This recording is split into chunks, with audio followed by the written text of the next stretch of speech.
Hi there! Today I want to show you how I make my own liquid nutritive supplements from herbs and other plants. This is something that you can do in the spring, summer, and fall using fresh ingredients, as well as something you can do in the winter using dried. Let me show you more of what I'm talking about.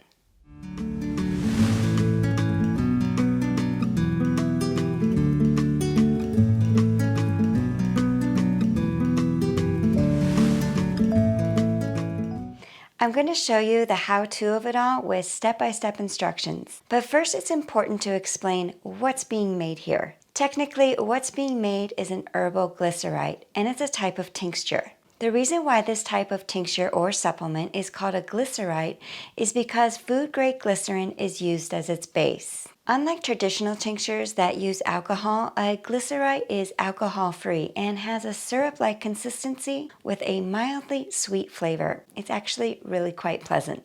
So this is the basic run-through of how a glycerin tincture works. Technically speaking, the glycerin is called the solvent. When you place the plant matter into the glycerin, it will extract or pull out the medicinal or nutritional properties of the plant. The result becomes a highly concentrated solution bearing the solvent and the extracts. The solvent being the glycerin and the extracts being the plant's nutritive or medicinal properties. So when you consume the glycerite tincture, the plant's health properties are in the glycerin. A glycerite can be made of a single herb or as a multi-herb recipe. It can be used as medicine for a specific ailment or as a nutritious supplement for general and/or daily use, which is how I use it. It's generally safe to take a spoonful of herbal glycerite daily, and I say generally because I don't know what kind of concoction you're going to be making and with what intentions. Quick disclaimer here, glycerin may not be suitable for everyone. If you have any health conditions, are taking pharmaceutical prescriptions or over-the-counter drugs, check with your doctor first before consuming any herbal formula and/or glycerin. It's very easy to make a glycerite, so no need to feel intimidated if you'd like to give this a try. First, I'll show you how I make it with fresh herbs, then secondly, with dried. I'm going to be picking some fresh herbs from my garden to demonstrate how I make my nutritive supplement. However, if you want to make a formula with a specific remedy intention, you can do that as well. For example, if you want to make an echinacea glycerite for immune support, then naturally use only echinacea. I also added fresh mint leaves, which gives this herbal hodgepodge the best flavor. Let's make this herbal glycerite. Rinse the fresh herbs. Then place on a clean kitchen towel and pat dry. Prepare the jar you'll be using by washing it with hot soapy water. Add all the herbs into the jar. Now it's time to add the glycerin. This is the food-grade glycerin I'll be using that I got from Amazon. If you don't want a whole gallon, there are smaller sizes available.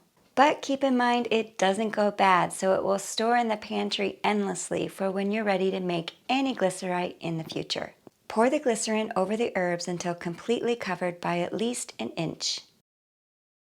Then use a clean utensil or chopstick to push the herbs down and in. You want to make sure all surface areas of the herbs are coated with the glycerin.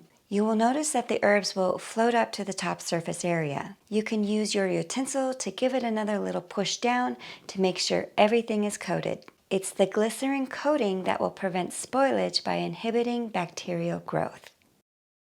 Then place a lid on the jar and tighten it. Place a label on it with the date so that you remember when you started the tincture. The last step for this phase is to place it in a dark, room temperature space for a minimum of 4 weeks up to 3 months. Some people will say to give this a shake or stir every few days to prevent oxidation of the top layer. You can certainly do that. For me, I tend to just kind of forget about it and only get around to it once in a while.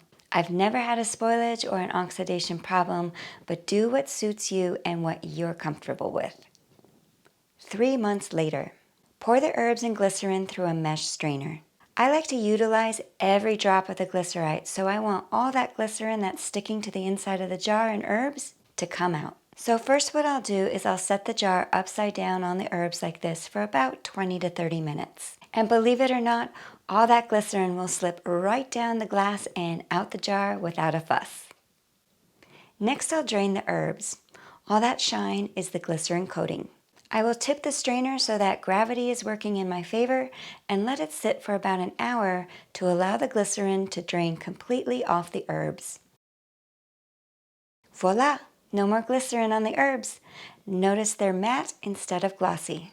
Next, pour off the herbal glycerite in a freshly washed, clean jar. Oh, and feel free to taste test. You'll be pleasantly surprised that the flavor is quite delightful. Place a lid on and label it so you don't forget what you made. Store it in the cupboard for as long as it takes to consume it. However, if you think it'll be longer than 2 years, then keep it in the fridge for extended life. For dried plants, a little water needs to be added in order to rehydrate the plant to extract its properties. The ratio of water to glycerin is 1 part water to 3 parts glycerin, enough to cover the herbs by at least an inch.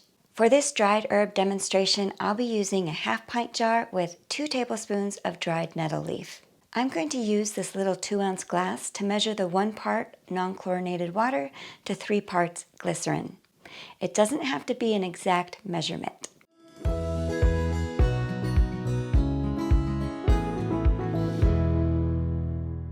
Give it a shake to ensure the herbs have been coated. From here, all you need to do is follow the steps previously given for the fresh herbs, since the remaining instructions are the same. Add a spoonful of your favorite glycerite to some hot water with lemon, your tea, or take it straight off the spoon. Typically, I make mine in the spring with the intention of consuming over the winter when all the fresh herbs are gone. You can be as creative as you wish. For example, these are fresh rose hips. They have lots of beneficial properties to them, including vitamin C. This is the first year I've decided to do a rose hip glycerite, so I'm excited for that. And I've also got a fresh corn silk glycerite going here as well. This is corn silk and it is also loaded with nutrition. Check out my rose hip and corn silk videos right here. And I've got an oregano health benefits video right here that would also make for a great herbal glycerite. The glycerite options are nearly endless. Go to my channel homepage and look through my video playlist for inspiration. And I'll see you in the next video. Bye.